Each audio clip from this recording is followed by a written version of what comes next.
backdrop of peace and stability, it's now incumbent on us to continue to put the policies and budgets in place to grow the economy, create jobs, and improve service delivery and uplift our people. Mr. Speaker, I must caution, however, that never in my 7 years of presenting the budget has the world seemed less certain or more fragmented. At regional, continental, and global level, countries are at odds and ideologies are colliding. Economies are straining under the yoke of protectionism and nationalism. What used to seem certain is now being tested and dismantled on a global stage in real time.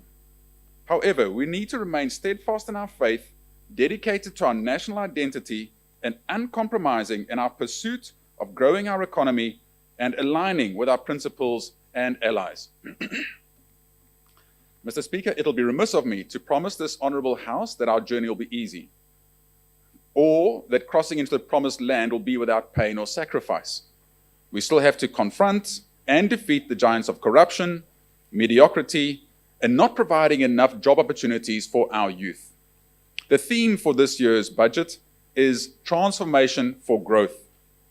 Transformation demands that we admit our failings and strive to do things better. This budget is made up of the recurrent budget and a capital budget. It is the capital budget that has the biggest impact on growth. For this reason, Cabinet has been very intentional by increasing the recurrent budget by 8.4%, which excludes the contingency fund, and the capital budget by 14.4%. This is why we can confidently say that this budget is a pro-growth budget. Mr. Speaker, it gives me great pleasure today to announce that our economy is predicted to grow at 8.3% in 2025-2026. This is against a solid growth figures of 5% in growth in 2023 and 4.8% growth in 2024. This will be a remarkable achievement as it's the highest predicted GDP growth in the region and one of the highest in the world. We have laid the foundations to ensure that this growth is both sustainable and achievable. Growing our economy allows us to spend more on critical needs like health and education. It allows us to safely and sustainably borrow more to improve our infrastructure and enables us to assist more vulnerable people in our communities. If we don't continue to grow our economy, we'll not be able to create more jobs, provide more services, or improve our quality of life. This sustained economic performance is translated to allowing an increase of expenditure by 3.19 billion emalangeni, or 10.9%. And even though we are borrowing more, because our economy is growing faster than our debt, the debt to GDP ratio, in fact, stabilizes at 40.5%. Mr. Speaker, you'll recall that there was a strong call at Sibaya for Eswatini at community level to have input in the budget. I'm grateful that for the first time ever, this process has kicked off in 2024. The approach was to sensitize all Eswatini on the government budgeting processes. The Planning and Budgeting Committee met with the chiefs, with the MPs, Dinduna Tetinkundla, and the Community Development Councils in all the 4 regions of the country on this subject. Mr. Speaker, the government is happy to report that Eswatini has qualified for the World Bank International Development Agency, what we refer to as IDA funding. This funding is highly concessional, as 40% of it is grant and 60% is a loan. This year, our IDA window is $27 million. Our fiscal prudence and business-friendly approach has meant that our economy has been rewarded with an upgrade in the country's sovereign credit rating from B3 to B2 by Moody's rating agency. This means that Eswatini has been recognized as a safer and better place to invest and do business, and it reduces our cost of borrowing. Mr. Speaker, Eswatini also made history this year when our first sovereign bond was registered with the Johannesburg Stock Exchange. The bond was oversubscribed, meaning that investors were expressing their confidence in the sustainable economic future of our country. With the Moody's country upgrade, our Johannesburg Stock Exchange rating was also upgraded to investment grade. This should also reduce the cost of our bonds and broaden the market. Mr. Speaker, despite our Southern Africa Customs Union receipts declining by 2.6 billion emalangeni, we've been able to close the gap by relying on our SACU Stabilization Fund. The fund currently stands at 2.5 billion emalangeni, and 1 billion emalangeni will be drawn down to support this budget. Again, Eswatini is picking the fruit of good seed that was planted. But we need to remain vigilant as this year we are budgeting to spend 2.5 billion emalangeni on servicing interest alone. The projected budget deficit of 3% is amongst the lowest in the region. Previous years of fiscal discipline are now starting to show results. Mr. Speaker, I'm also excited to announce the planned establishment of a sovereign wealth fund in Eswatini with the support of the Commonwealth. The purpose of the fund will be to consolidate, professionalize, and align the government's holdings into a single entity, according to international best practice, for the benefit of our nation. The fund is expected to be launched in April 2025. Eswatini Revenue Services, ERS, is again projecting a record revenue estimate. In the year 2024-25, they will be collecting 14.5 billion emalangeni, and this is projected to increase to 16.5 billion emalangeni in 2025-26. I wish to commend ERS for the outstanding performance, as the increase of 2 billion is a function of broadening the tax base as opposed to increasing tax.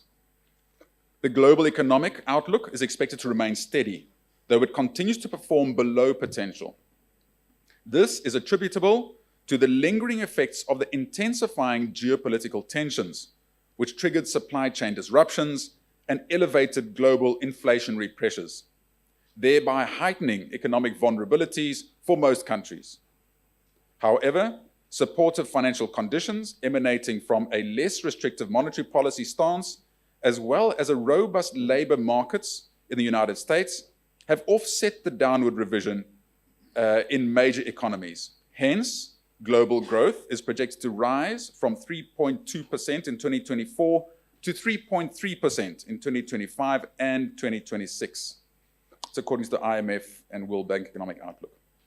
Similarly, the Sub-Saharan Africa region economic activity is projected to grow by 3.8% in 2024 and further rise to 4.2% in 2025 and 2026, reflecting the easing inflationary pressures and less restrictive financial conditions.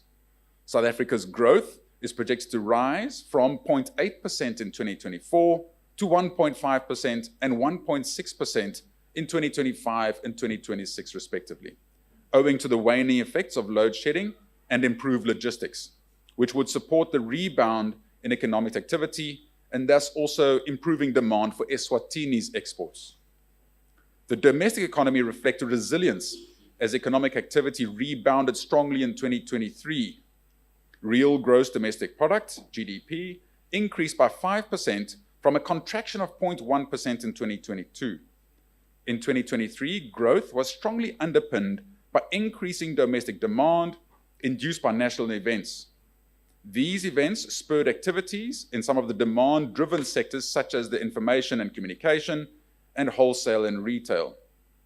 Government operations also reflected a rebound in the period backed by the improved fiscal stance in line with higher SACU receipts, as well as the increased demand for government services associated with the election activities. Similarly, mining activities increased in 2023, contributing 0.36 percentage points to overall real GDP growth. The sector benefited from expansions and new investments in coal production. On the contrary, agriculture production slumped in 2023, with the sector affected by increasing erratic weather conditions during the farming season. Maize production declined by 33%, while sugarcane output contracted by 2.7% in this period. According to the latest predictions, GDP projection review of January 2025, real GDP growth in 2024 will be 4.8%, which was previously projected at 3.6% in September 2024. Manufacturing activity is expected to have sustained the growth momentum in 2024, mainly the manufacture of sugar.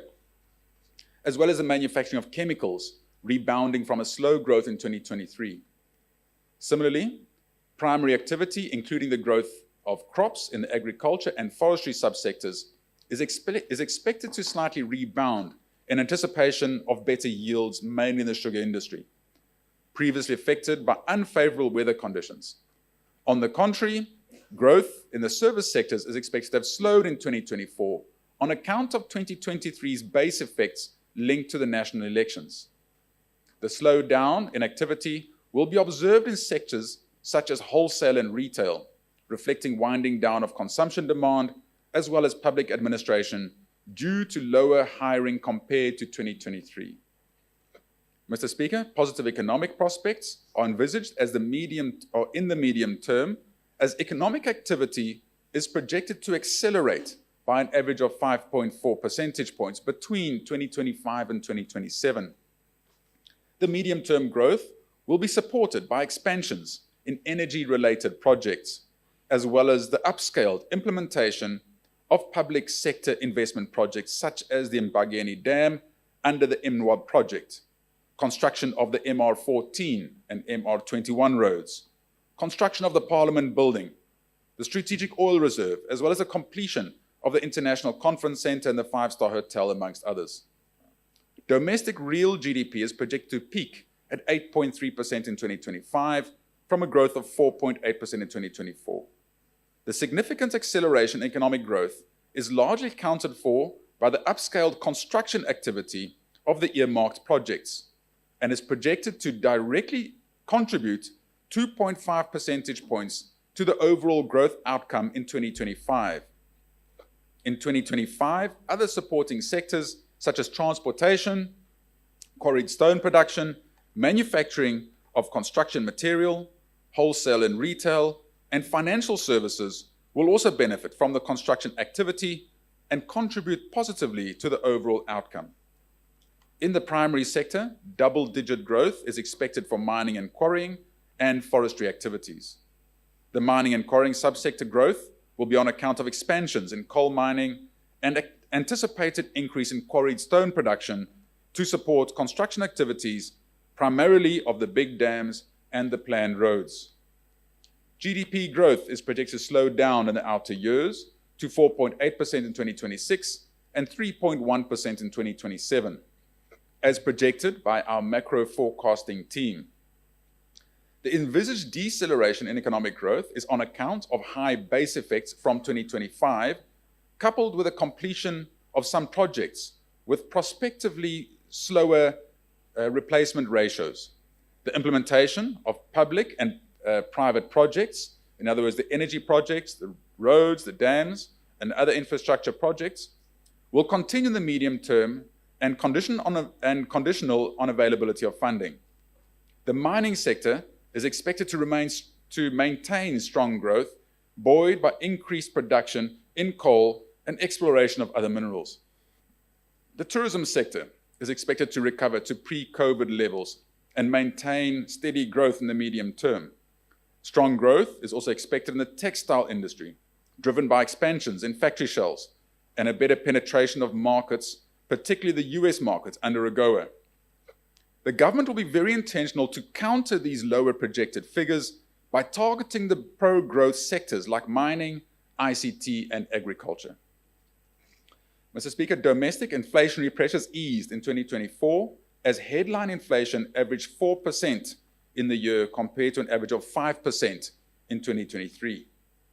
This was mainly attributable to the slowdown in food inflation, which fell from 8.9 percentage points from 12.8% in 2023 to 3.9% in 2024. On the other hand, inflation for housing rentals and utilities increased from 4.8% in 2023 to 7% in 2024, as this category responded to an upward tariff adjustment made effective on the 1st of April 2024.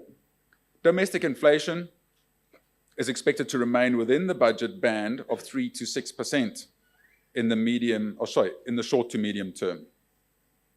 In the medium term, international oil prices are expected to remain below $75 a barrel due to a reduction in global demand and elevated global oil production. The rand exchange rate to the US dollar is anticipated to be stable in the medium term.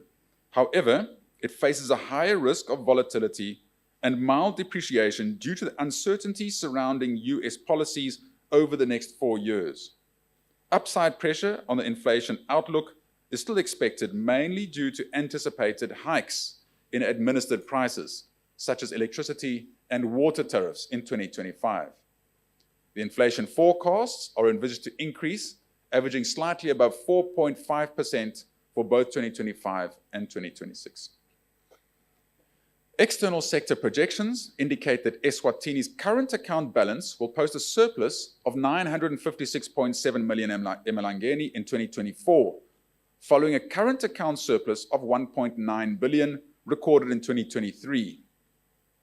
The 2024 current account surplus is informed by a projected trade surplus of 3.8 billion emalangeni, as exports continue to grow faster than imports. Data for January to November 2024 indicates that leading export commodities, namely soft drink concentrates and sugar, which account for over 60% of total exports, have performed well in 2024. Eswatini's main trading partner for exports and imports is South Africa, as 70% of merchandise goods are sold and received from that market. Our country's positive merchandise trade balance is, however, eroded by the growing deficit of the services account balance, which emanates mainly from multinationals sourcing valuable services from outside the country. SACA receipts continue to influence the current account balance. However, SACA receipts are projected to decline from 2025-2026 financial year into the outer years. This, coupled with an increase in payments for services, is expected to weaken the current account balance going forward. The Central Bank of Eswatini pursued an accommodative stance in 2024, reducing the discount rate by a cumulative 50 basis points.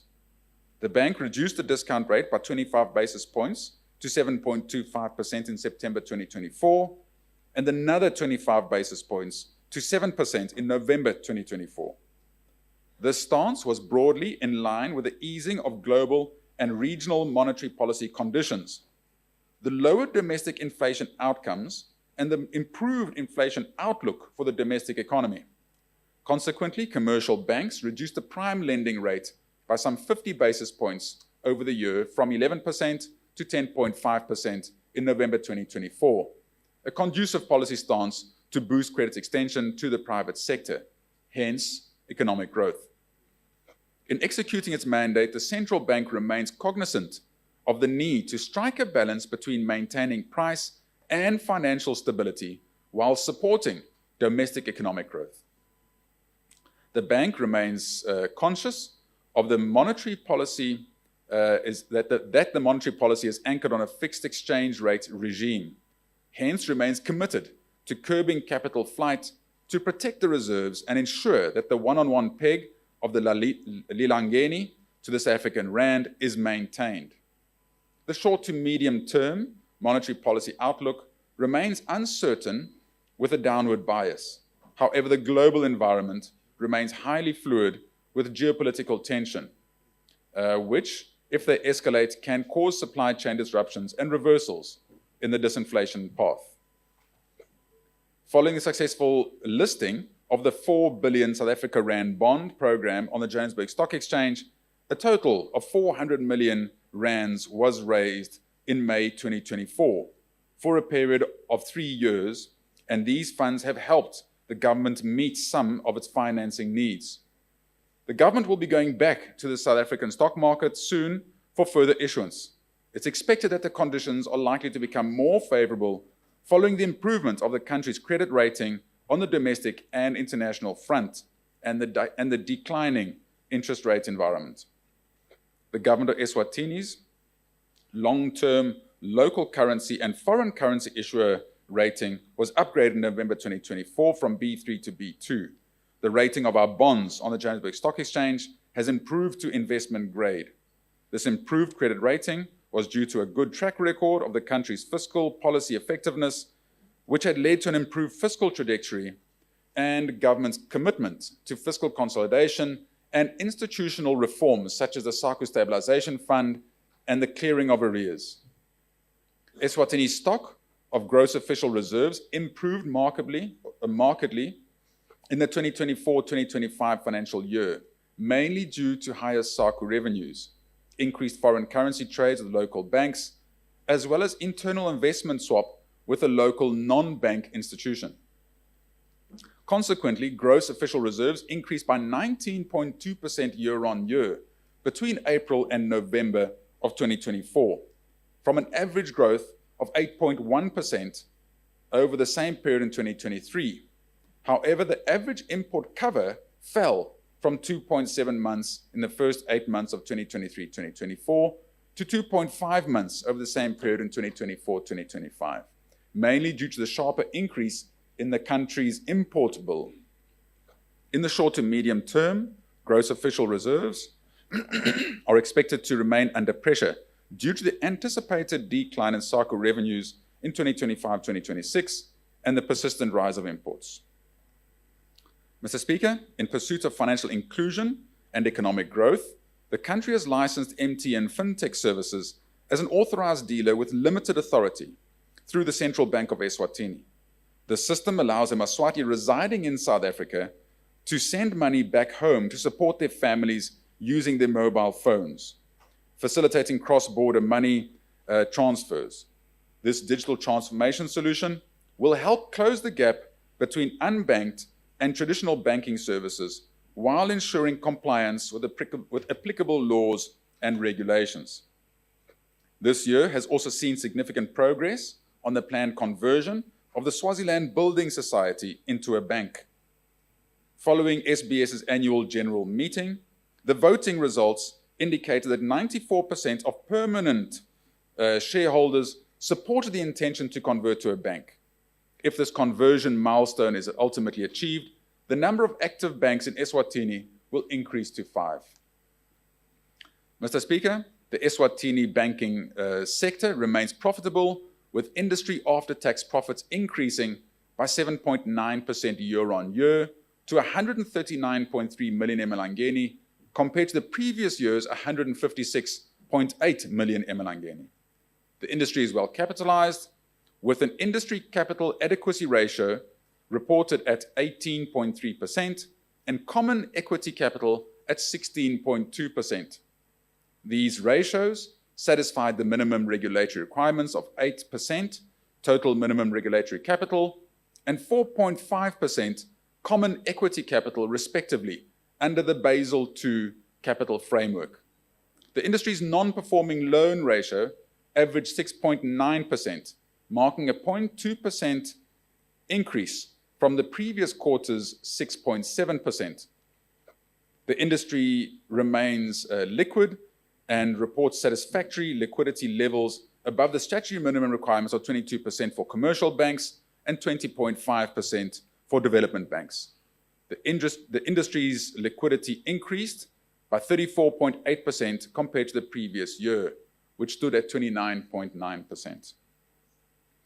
The non-bank financial industry sector plays a pivotal role in the country's financial sector, holding assets valued at 106.1 billion emalangeni, equivalent to 71% of the financial sector's assets. Pension funds and insurance companies grew by 11.6%, with pension assets reaching 50.1 billion emalangeni. However, risks such as asset concentration and exposure to foreign markets persist, particularly for pension funds heavily invested overseas. The short-term insurance sector faces profitability challenges. Through the long-term segment remains resilient. Transparency concerns and dependence on unsecured household credit, which constitutes 51.6% of household debt, are key challenges requiring careful oversight. Mr. Speaker, the annual growth in private sector credit extension slowed down between April and October 2024, in part due to the rapid rise in inflation in 2022 and 2023. Year on year, the average growth in private sector credits decelerated from 10% between April and October 2023 to an average of 8.8% in the same period in 2024. Growth in the private sector credit was driven both by business and the household sector. Credit to business increased at an average of 12.7% year on year, driven by sectors such as manufacturing, transport and communications, distribution and tourism, as well as community, social, and personal services. Annual growth in credit to households stood at 6% at the backdrop of improved motor vehicle loans. In line with positive developments in private sector credit, broad money supply, which is the amount of money circulating in the economy, improved between April and October 2024 compared to 2023. Annual growth in broad money supply rose from 4.6% in the first 7 months of 2023-2024 to 10% in the same period of 2024-2025, as both quasi-money supply, which is liquid but not cash assets, and narrow money supply, which is money held by the central bank, expanded. In the short to medium term, growth in the private sector credit and money supply is expected to remain stable and positive respectively. Despite the relatively lower borrowing rates and improved economic growth in outer years, disposable incomes are forecasted to remain under pressure from global and regional factors. Mr. Speaker, the government has strategically focused on amplifying Eswatini's export footprint through the comprehensive trade agreements, including SACU, SADC, COMESA, and AFCFTA. A priority agenda includes concluding AFCFTA negotiations, particularly in sensitive categories, and advancing tripartite free trade area discussions. Key to the strategy is the execution of plans such as the AFCFTA implementation strategy and the SADC EU Economic Partnership Agreement strategy, which are underpinned by investor stakeholder engagement and capacity building workshops. SEDCO's pivotal role in MSME advancement is marked by programs such as the Entrepreneur of the Year Awards and the Business Incubation Program, which foster enterprise development and digital integration. Legislative advancements, including the Citizens Economic Empowerment Act, further entrench the MSME sector's importance. Collaborative efforts with organizations like Junior Achievement underscores our commitment to nurturing youth entrepreneurship, ensuring MSMEs remain integral to socio-economic progress. The Eswatini Competitions Commission is instrumental in fostering a competitive business environment critical for economic vitality. By addressing anti-competitive practices and ensuring a level playing field through merger regulation, the Commission has bolstered investor confidence, as evidenced by the approval of 28 mergers in the 2024-2025 financial year. Consumer protection is equally prioritized with a 98% solution rate for complaints, substantial compensation for violations, and proactive market monitoring to curb excessive pricing and ensuring transparency. Kona lo muhle solo sukulo hlelo Tasephalamende indvuna yetemafa itfula wona emaphakelo elive lang 32.61 billion emalangeni. Indvuna ke yatiteka tindzaba letahlukene njengoba kulesikhathi samanje saphinde sichubeke sive yona indvuna itfula wona emaphakelo yayiteka indzaba yayo ema-factory shells elive labo kutfutfukisa tinkhundla telive ngetinhlangothi letahlukene. Kuyavela ke ukuthi imali ehlele yona ema-factory shells kulomnyaka imali wahulumende wa 2025-2026 140 million emalangeni. Ikhona ke nemali eyahlukene lebuka kutfutfukisa tinhlangothi letahlukene even laseswatini. Kanti lomuhle singachitha isikhathi siphinde sibiyele khona endlini yabayisikhulu sive yona indvuna yetemafa. Mr. Speaker, the government's commitment to enhancing intellectual property administration is pivotal to transforming Eswatini into an export-driven, diversified economy. The operationalization of the Eswatini Copyright and Neighboring Rights Society aims to ensure artists benefit from royalties, thereby stimulating economic growth and addressing youth unemployment. The cooperative sector, which will receive a significant boost of 30 million emalangeni in support from the German cooperative and Raiffeisen Confederation, including the establishment of a local office and a cooperative bank. This financial and technical backing is poised to strengthen the cooperative movement's role in economic development. Mr. Speaker, the construction of the Johnson Workwear factory shell is on track for completion within 6 months. Once operational, this facility is expected to create over 2,000 jobs. Additionally, the reconstruction of the previously burned down factory shell at Hlatikulu has been completed, potentially providing employment for 450 individuals. Other operations at the Kamula factory shell are set to have commenced in January, while the Nzevane factory shell has recently been finalized, with an anticipated workforce of slightly over 1,000 employees. The development of factory shells at Ngwenya and Pigs Peak are being finalized, which are projected to offer employment opportunities for approximately 1,450 people, respectively. Mr. Speaker, a strategic policy has been adopted of constructing 10 factory shells annually. This initiative is expected to attract investments totaling 1.047 billion emalangeni and generate approximately 4,000 new employment opportunities each year. In this budget, we have provided 140 million emalangeni for the construction of factory shells. Mr. Speaker, government spending on healthcare is undeniably crucial for the well-being of our nation. Tremendous progress has been made in reducing and managing the spread of HIV, TB, malaria, and other diseases. Indicators show that currently 97% of people living with HIV know their HIV status.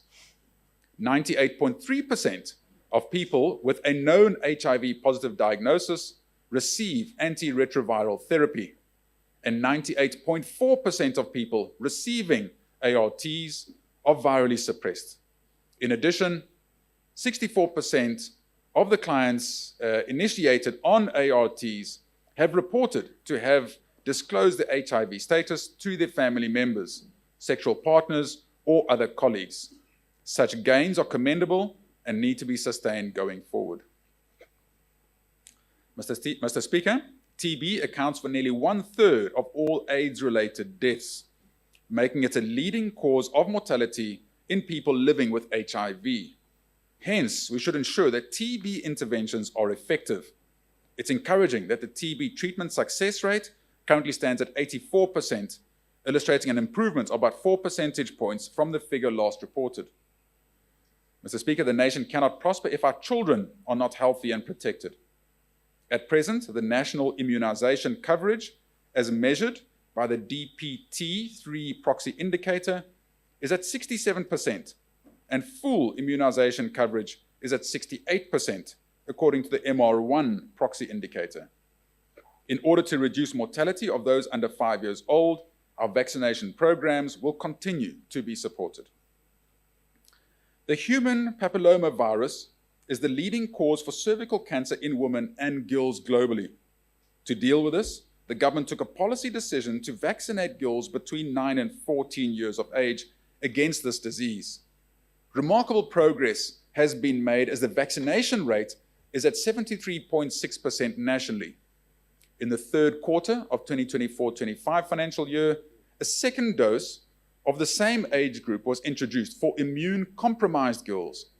The plan is to extend immunization against HPV to ages 15 to 20 in 2025-2026. Mr. Speaker, we are now facing a relatively new phenomenon on the rise of non-communicable diseases, what we refer to as NCDs. This calls for the strengthening of prevention and health promotion programs and interventions, as well as the adoption of a healthy lifestyle by every Liswati. Significant progress is being made in repurposing the former TB hospital in Manzini to an NCD facility. A high dependency unit has been completed and preparations are ongoing to conduct the radiation oncology department, to construct that department, the nuclear medicine section. The high dependency unit is meant to cater for critically ill NCD patients, including those with cancer and those that have suffered from a stroke amongst other complications. Tertiary health services in the country have been improved through the hiring of more medical specialists and commissioning of 2 new theatres in the new referral and emergency complex at the Mbabane Government Hospital. It is anticipated that the number of referred medical cases to neighbouring countries will decrease, thereby reducing the expenditure on the Palala Fund scheme. Government has been able to ensure that complicated medical cases continue to be transferred for treatment. There's also been an additional 12 ambulances to assist with the transfer of patients to healthcare facilities. To bring quality health services closer to the communities, the Hlatikulu Public Health Unit was structured and has been completed and commissioned. Rehabilitation of wards 4 and 5 at the National Psychiatric Hospital and renovations to the outpatient department at Lebombo Referral Hospital were also completed. The network of health facilities shall be improved through the completion and operationalization of Ndondozi, New Haven, and Induna Yitini clinics. Mr. Speaker, we acknowledge the challenges that we are all facing in the delivery of medicines to Eswatini that are in dire need. Even though efforts have been made to correct this, these efforts still seem insufficient as there's still an outcry of the shortage of drugs. We plan to solve this persistent problem by transforming the central medical stores into a semi-autonomous entity. With assistance from the Global Fund, the government has engaged a consultant who is currently working on the logistics for the transformation. This will ensure that medicines are bought on time, at the right price, are correctly stored, are tracked from CMS all the way through to the patient, and it will heavily reduce the amount of medicines expiring. An allocation of 40 million emalangeni has been provided in this budget specifically for this transformation. Mr. Speaker, the 90 days pause of funding from US aid has caused a lot of stress in the system, and as we've become reliant on this funding. The US government's PEPFAR program has funded critical health staffing, systems, and health commodities for HIV treatment and prevention. Fortunately, the US government recently reinstated limited portions of its funding for urgent life-saving HIV care and treatment services. We continue to work closely with the US Embassy during this difficult time. In the medium term, the government will embark on the following priority areas: establishment of a National Public Health Institute to lead and coordinate essential public health functions. Sustain Eswatini's Prevention Center clinical research site. Rehabilitation of maternity theatres at Matanjeni, Mkuzweni, Nhlangano Health Center, and treatment plant for Dvogoluago Health Center. Operationalization of the neonatal intensive care unit at the Mbabane Government Hospital, and the construction of the radiation oncology department and nuclear medicine section. Government is allocating 3.1 billion emalangeni to the health sector to implement the above and other priority areas. Mr. Speaker, the Employment Bill, which seeks to repeal the Employment Act of 1980, was tabled in Parliament as Bill number 7 of 2023. Unfortunately, the 11th Parliament was dissolved before the completion of the legislative process. Cabinet has approved the bill, and we shall be tabling it to this August House soon. Mr. Speaker, the budget allocates an additional 55.3 million emalangeni to the scholarship program to cater for the additional intake of 1,000 students awarded study loans for the 2024-2025 academic year. This has raised the number up to 4,450 students for local institutions, including 80 students who will be studying outside the country to support the acquisition of science, technology, engineering, and mathematics, often referred to as STEM, rare skills, which are not offered in the country. Government has allocated a total of 702.35 million emalangeni for scholarships in the 2025-26 financial year. There are currently 18 regulated sectors of the economy and the same number of wages councils that are appointed by the Minister of Labour and Social Security. The wages councils are comprised of a tripartite. Sorry, Mr. Speaker, I'm getting that four times round. I got fourth time lucky. Tripartite, yeah. Structure whereby the government, employers, and workers each have 6 representatives to facilitate negotiations of wages and other minimum terms and conditions of service. The 18 wages councils have over the last 2 years managed to diligently carry out their work such that the percentage range of negotiated increases of the minimum wages for 2023 average between 4 and 20% and between 5 and 20% in 2024. This has resulted that the average minimum wage has increased by 8.8% annually for the past 2 years. With this increase being about double the inflation figures, we believe that it's going to reduce the percentage of inequality in Eswatini.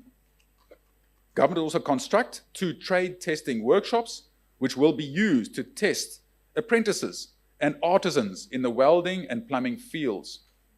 This will help clear the huge backlog of apprentices waiting to be grade tested and in turn contributes to a reduction of youth unemployment. A budget has been provided of 821.76 million emalangeni to the Ministry of Labour and Social Security to execute its mandate. Mr. Speaker, the government of the Kingdom of Eswatini remains steadfast in ensuring that quality education remains accessible to all eMaswati. Government has continued to employ teachers, especially those who have been on contracts for long periods of time, according to the needs in different schools. This has systematically been done using the Human Resource Information Management System, which uses identity numbers of employees. In the previous financial year, a total of 364 teachers were converted to permanent and pensionable positions. Mr. Speaker, following the ongoing pilot of the 4-year secondary program, the government will be introducing qualifications beyond EGCSE in 2026, wherein 4 out of 7 earmarked secondary schools will be offering A, S, and A levels. The rollout will follow a staggered approach, starting with 1 school in each region. These are Mhlume, Mhlatane, Manzini Nazarene, and Evelyn Baring High School. At Sibaya, the quality of education and other learning platforms were highly criticized for lacking relevance, exemplified by the increase in graduates' unemployment rates. To this end, the government has commissioned a high-level committee of experts to propose a transformation program for the education sector. The education transformation will ensure that the education system produces graduates that are skilled to make sustainable livelihoods for themselves and for others. Mr. Speaker, we are aware of the difficulties at UNESWA.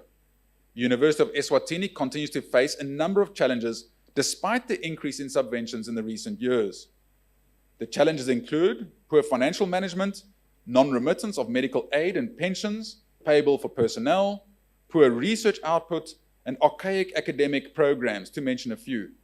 The state of affairs has led to numerous class boycotts and has greatly compromised the quality of education and the university's global rankings.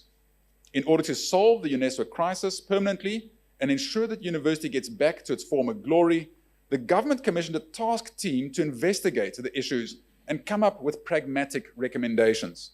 To this end, the task team has presented an interim report, and the government will commission a forensic audit while also implementing some of the short-term recommendations proposed by the task team interim report. Government is allocating 4.2 billion emalangeni to the recurrent budget and 316 million emalangeni to the capital budget to the Ministry of Education and Training. The government has increased the budget for school feeding by 33 million emalangeni.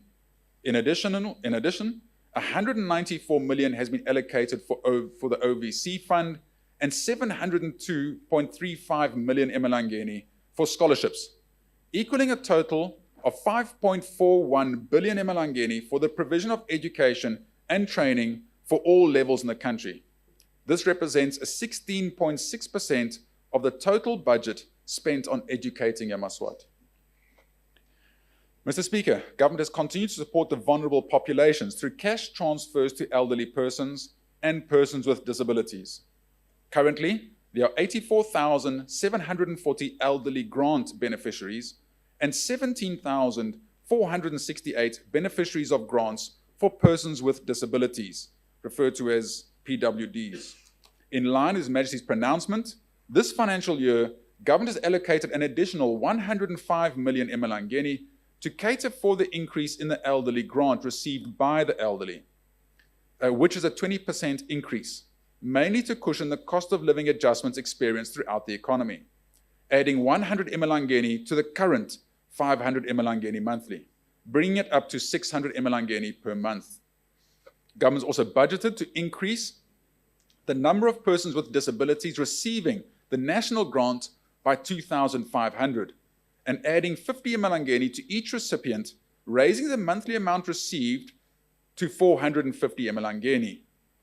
For the 2025-2026 financial year, the government of Eswatini will move all beneficiaries to the mobile money platform, referred to as MOMO, for grant payments to ensure efficiency and a cost reduction amounting to about 2.9 million emalangeni per annum. Following the submissions made during the Sibaya National Dialogue, the government, through the Deputy Prime Minister's Office, has conducted a community outreach program in all 4 regions to identify vulnerabilities and other social ills that require immediate social protection interventions. Among the key deliverables to the poor and vulnerable population is the provision of a decent shelter. Through the support of partners in the current year, the government, through the DPM's office, has managed to construct 20 houses for the needy and vulnerable people, including elderly persons, persons with disabilities, and child-headed households. In the 2025 to 2026 financial year, government has made an allocation towards the construction of houses with backyard gardens, fencing, and water tanks to promote water harvesting in order for households to access clean and safe drinking water. Mr. Speaker, the government of Eswatini is committed to inclusiveness and mainstreaming of disability issues in both the public and private sector. Government has launched the National Disability Plan of Action from 2024 to 2028, which will guide the nation in implementing policies and development programs that are inclusive. The plan aims at promoting and protecting the fundamental rights and empowerment on socioeconomic issues for all persons with disabilities. In collaboration with the UN development partners, the government of the Kingdom of Eswatini received 13 million emalangeni to strengthen the services provided in the education and health sectors on human capital development of persons with disabilities. To deliver on the mandate for the PWDs, the government of Eswatini has provided the budget to establish the secretariat and ensure that the office delivers the aspirations of the PWDs as specified in the National Plan of Action. Mr. Speaker, the government has allocated 1.07 billion emalangeni to the Deputy Prime Minister's Office in order to continue with these essential services of taking care of the most vulnerable. Mr. Speaker, agriculture remains the industry that could have can have the biggest positive impact on our economy in the short term. We have tens of thousands of hectares of unused terraced agriculture land in Eswatini, and we have a big unemployment problem. This is a recipe for a wonderful win-win if we could farm economically on small pieces of land. Many countries in the East have large percentages of their population successfully farming on small pieces of land economically. We have spoken about this many times over the years, but with food security being a focus area in the program of action, the Ministry of Agriculture is now starting a few projects to deal with this. One of them is a smallholder agriculture productivity and market enhancement project, what we refer to as SWAPEMP, which is scheduled to launch in May 2025 through the Eswatini Water and Agriculture Development Enterprise, EWADE. This project has a budget allocation of 60.4 million emalangeni. SWAPEMP aims to empower over 17,000 smallholder farmers, particularly in the vulnerable southeastern regions of the country. Mr. Speaker, the IDA funding referred to earlier will be used for another youth agriculture project, We have provided 50 million emalangeni in this year's budget for this project will be taking off soon. The government has allocated 65 million to the National Maize Corporation in the 2025-2026 financial year for the input subsidy and tractor hire program, which is designed to benefit smallholder farmers in the sector. A provision of 40 million emalangeni has been made in the budget for commercial maize farming and 14 million to add to the Hambabuya project funding. An additional 10 million has been allocated to top up the Agriculture Development Fund. We would like to express our sincere gratitude to the Republic of China and Taiwan for its generous support in establishing the Aquaculture Research and Production Center in Malkerns. This initiative will significantly enhance fish production in Eswatini. The center will focus on developing innovative systems to increase productivity, producing fingerlings for distribution to fish farmers, and contributing to the eventual commercialization of fish production nationwide. Ngwanelo muhle siyathemba ukuthi uthokoze kakhulu ukuhlasana nathi ehlelweni kuva ukuthi engabe uhulumende uhlele ukuthi intuthuko yelive laseSwatini kulomnyaka imali wahulumende wa 2025-2026 uhlele ukuthi intuthuko yakhe itawubhekapi phela intuthuko letawuqinisekisa intuthuko yalo lonke live laseSwatini. Ngwanelo muhle phindze uhlanganyele nathi evikini letako ngaso sikhathi lesifanako njengoba sigadzile ukuthi yona indlu yabaye esikhulu itsingitse wona lamaphakelo ayo indvuna yelitiko letemafa. Samkelisiwe khoza nalo lonke libandle kuliselo nahlelo Tasephalamende sithi busuku lobuhle ngwane.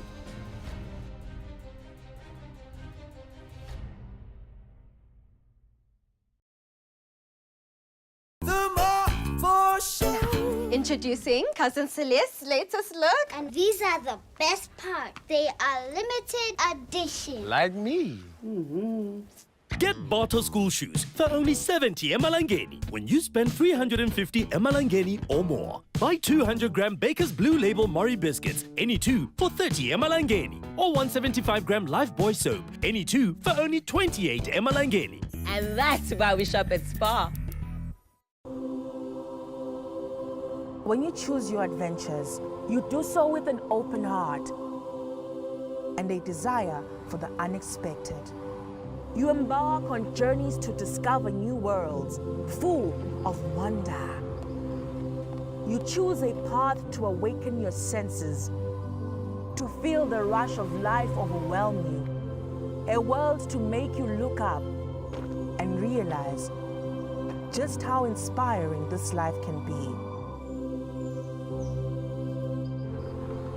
You ask, and we give you the royal experience. Arrive and awaken your heart. Explore life in ways only thought possible in your dreams.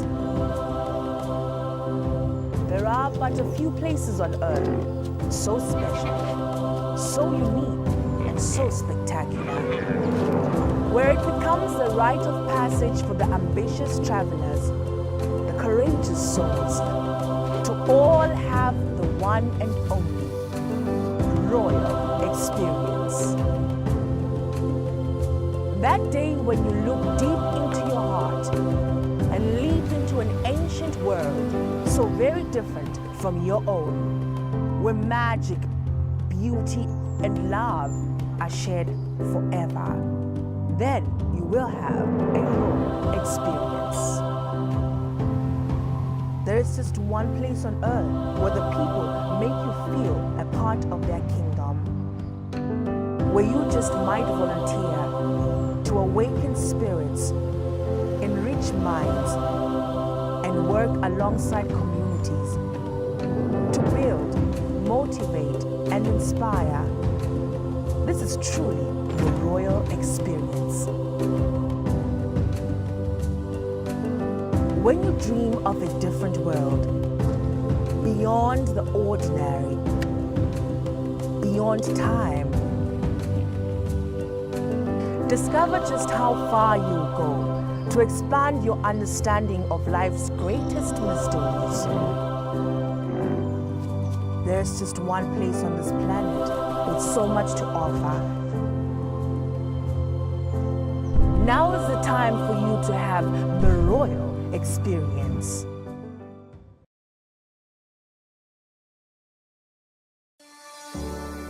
Eswatini TV has signed a code of conduct that is enforced by the Eswatini Communications Commission.